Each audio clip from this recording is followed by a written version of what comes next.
پانی اللہ کی عظیم نعمت ہے جس پر زندگی کا پورا دار و مدار ہے۔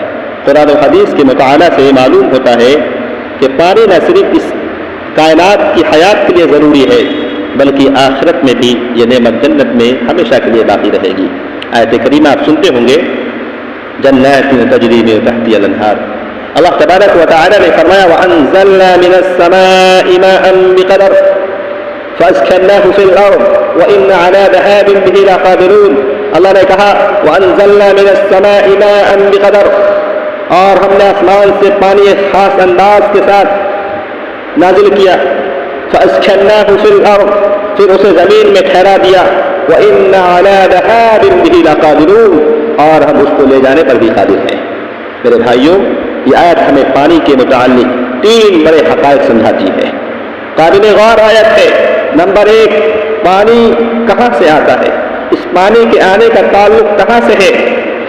آیت کو پڑھیں، آیت میں غور کریں، وَأَنزَلْنَا مِنَ السَّمَاءِ مَاءً بِقَدَرٍ، اس پانی کے آنے کا تعلق آسمان سے ہے، یعنی یہ پانی آسمان سے آتا ہے، اور پھر جو یہ پانی آسمان سے آتا ہے تو پھر جاتا کہاں ہے، یہ پانی ٹھہرتا کہاں ہے، اس کا بھی ذکر آیت کریمہ میں موجود ہے۔ فَأَسْكَنَّاهُ فِي الْأَرْضِ، یعنی یہ پانی زمین میں ٹھہرتا ہے۔ زمین میں کس طرح؟ نہروں، دریاؤں، چشموں کی شکل میں۔ اور تیسری چیز وَإِنَّا عَلَى ذَهَابٍ بِهِ لَقَادِرُونَ، اور اللہ چاہے تو اسے بالکل ختم بھی کر سکتا ہے۔ پانی صرف دنیاوی نعمت نہیں بلکہ جنت کی ابدی نعمتوں میں بھی شامل ہے۔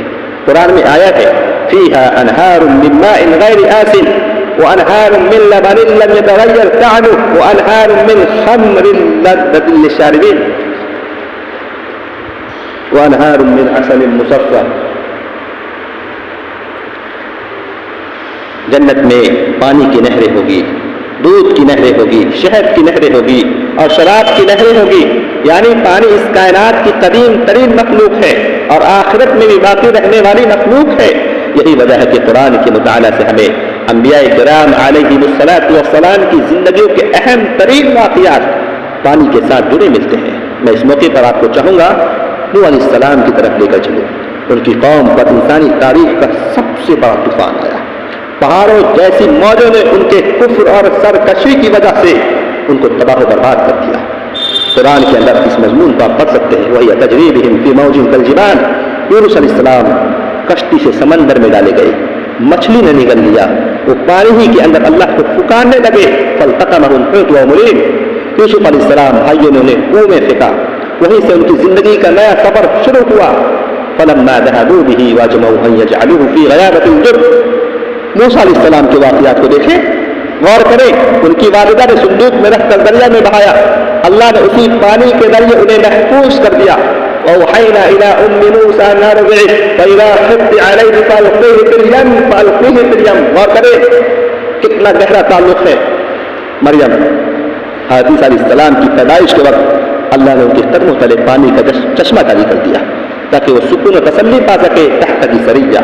یہ سب واقعات اس بات کی دلیل ہے کہ پانی صرف جسمانی زندگی کے لیے ہی نہیں بلکہ اللہ کی قدرت، حکمت، نجات کا بھی ذریعہ ہے۔